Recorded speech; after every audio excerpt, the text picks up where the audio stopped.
Channel Fear Zone. Here, you'll find the darkest and most terrifying stories from the supernatural world. Get ready, because you're about to hear a chilling tale about werewolves, which took place in the town of Votuporanga in Brazil, back in 2002. Today, I'll recount the disturbing journey of Marcia, a young woman marked by terrifying encounters with werewolves. These sinister events had deep roots in her family, which, for generations, had ties to the occult and the unknown. And it all starts like this. I, Marcia, grew up without fully understanding the darkness surrounding my life, but soon learned that my fate was intertwined with the supernatural. My father, Mr. Reginaldo, seemed like an ordinary man. A successful chemist and partner in a renowned company, he led a comfortable life in the eyes of those who knew him. But behind this facade of normalcy, there was a dark secret few could imagine. Reginaldo was a hunter of creatures of the shadows. Werewolves and other monstrosities were part of his hidden world. He traveled across the country in search of these entities, believing he was protecting our family. At least, that's what he thought. As a child, I vaguely knew of this other life my father led, but had no idea of the imminent danger looming over our house. Until one night, surprisingly, a werewolf entered through the living room window. Our home, which had always been a safe haven, turned into the scene of a brutal fight. The monster attacked mercilessly. My father fought with the beast, but he was unprepared and ended up losing the fight. My mother, with courage, grabbed the silver knife and stabbed the creature. Even so, the werewolf ultimately killed both my father and mother in a fierce battle. The werewolf, gravely wounded by my father's silver knife, was about to attack me.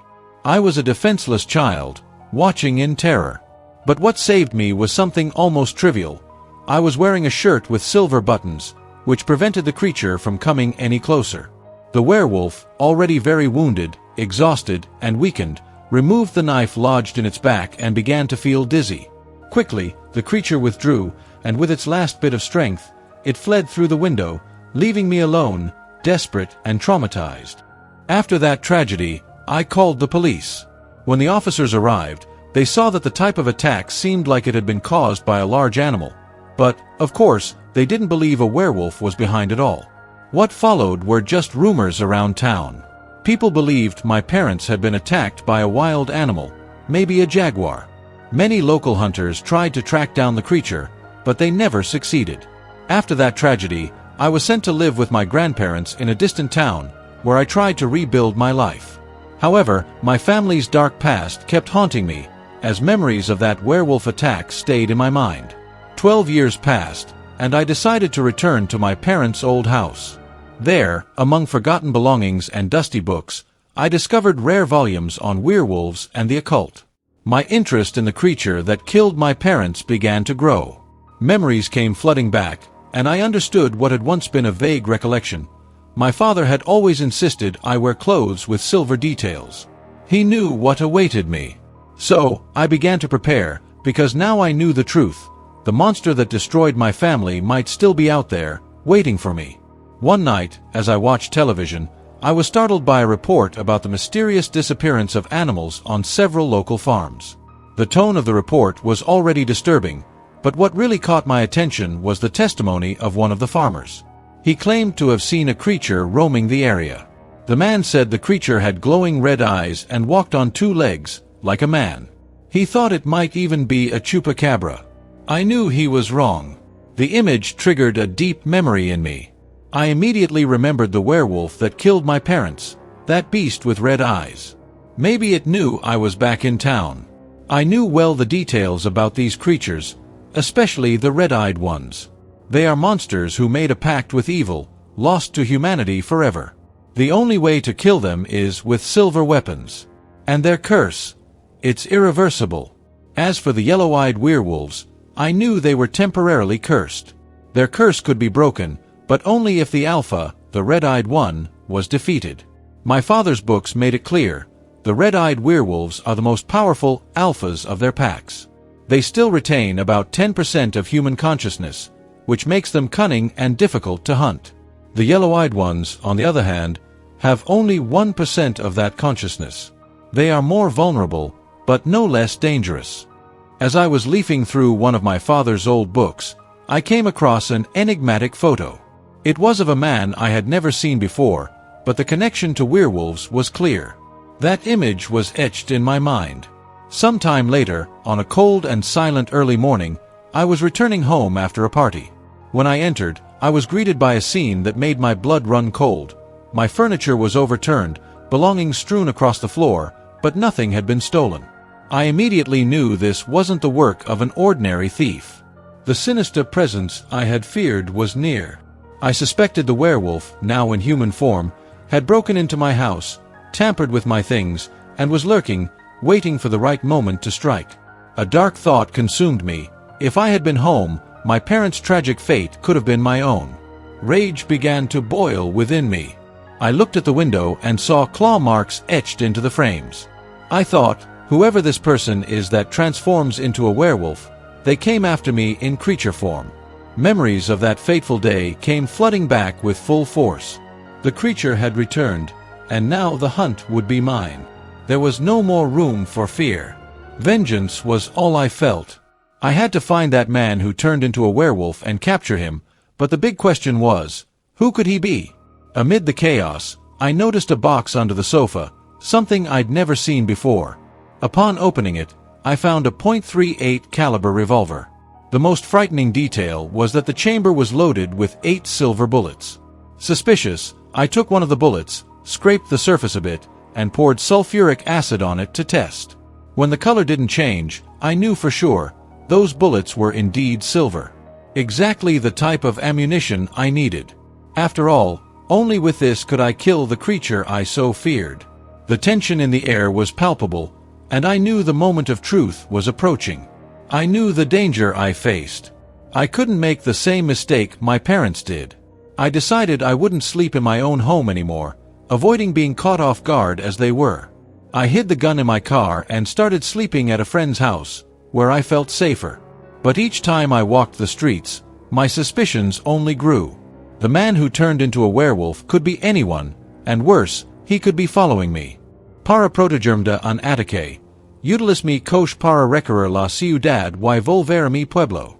One afternoon, as I was walking through the neighborhood, I decided to step into a bar. I needed to clear my head, have a coffee, and think about my next steps. But the unexpected happened. A man entered the bar, and I immediately recognized him. He had the same face as the one in the photograph I had seen in my father's book on werewolves. There was something strange about him, and from where I sat at a table in the back, I hid and watched his every move. I kept wondering what connection he had to my father. When the man left the bar, I decided to follow him. He got on a motorcycle and headed toward the rural area. I followed by car, keeping a safe distance. It was late afternoon, and the empty roads, lined with dense vegetation, only added to the suspense. After a while, he stopped at an abandoned farm and went into the stable. I parked on the road at a distance and waited quietly in the car, observing. He stayed there for almost an hour before he finally came out, got back on his bike, and rode off. I waited a bit longer, watching the place. Silence reigned, and night was beginning to fall. Curiosity gnawed at me. What was he doing there? Determined, I grabbed my revolver loaded with silver bullets and got out of the car, walking toward the barn. Each step seemed to amplify my fears. When I entered, I saw something disturbing. A few chickens were still alive, but the remains of torn-up chickens lay scattered everywhere. The air was thick with a smell of mystery and dread. Terrified, I ran out of the barn and headed straight for my car, but to my shock, it wouldn't start. Panic seized me. I checked the engine and saw that some wires had been cut. That man had tampered with it. It was obvious. I was vulnerable, alone in the dark, and the feeling of being watched was unbearable. With no other choice, I considered walking away on foot, but then I heard a noise coming from the woods. It sounded like a wild animal. My heart raced, and I sprinted back to the corral of the old farm, which seemed to be the only place to hide. I locked the door quickly, trying to catch my breath.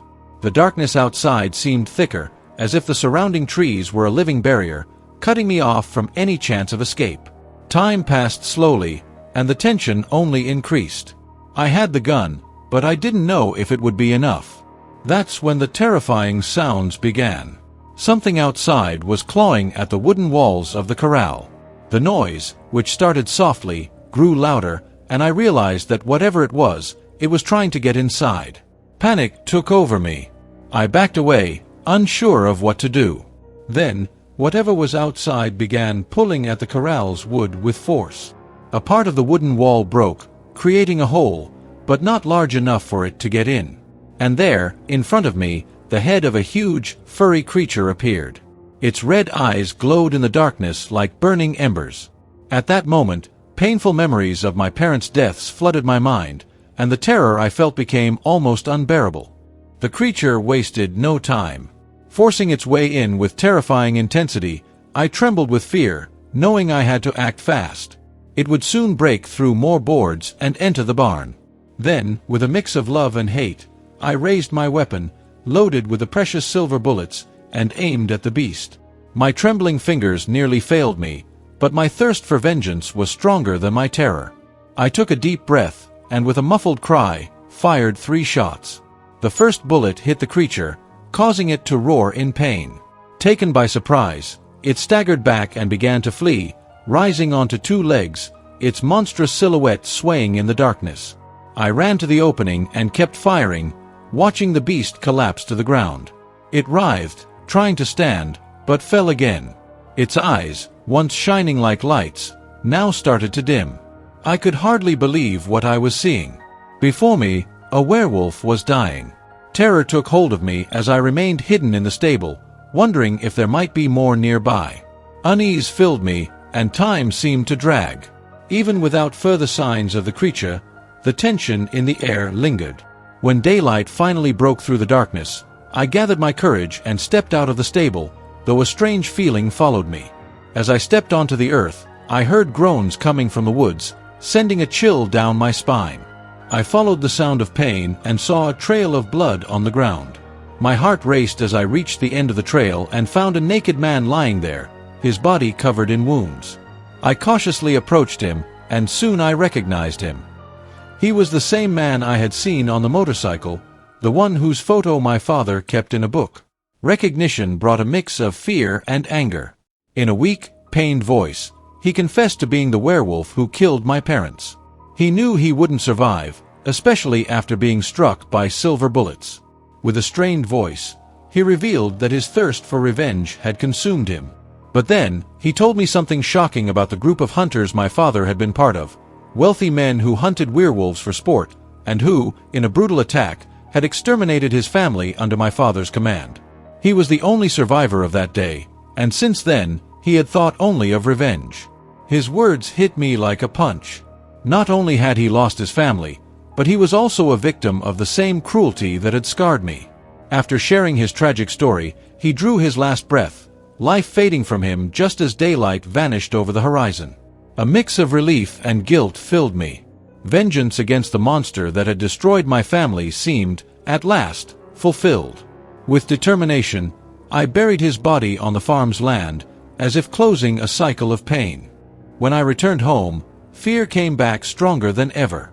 I kept thinking, what if other werewolves came after me? What if the police found the buried body? The anxiety began to consume me, and uncertainty weighed heavily on my heart. I had never wanted to reach out to my father's friends, but at that moment, I knew I needed help. With a trembling voice, I dialed the number of one of his closest friends, Mr. Ricardo. When he answered, I spilled the whole story, from the werewolf at the farm to its true nature as an alpha. Ricardo reassured me, saying that his group would handle the problem, but his serious tone warned me I needed to leave town immediately. I obeyed. I moved to a new place, but the shadow of revenge and the threat of werewolves never left me. With every sound at night, my heart raced, reminding me that peace could be temporary. Still, I made more silver bullets, in case any werewolf crossed my path. And so life went on, but the unease that one day those creatures would come to reclaim what had been taken from them never left my mind. I thought about what that man who died had told me, that rich men hunted werewolves for sport. Finally, I moved to the city center, as Mr. Ricardo advised me, since werewolves never attack in those places. Even so, to protect myself in case I encounter a werewolf, I have plenty of silver bullets and a revolver. Good night. Well, if you enjoyed the story, leave your like and subscribe to the channel. See you in the next video.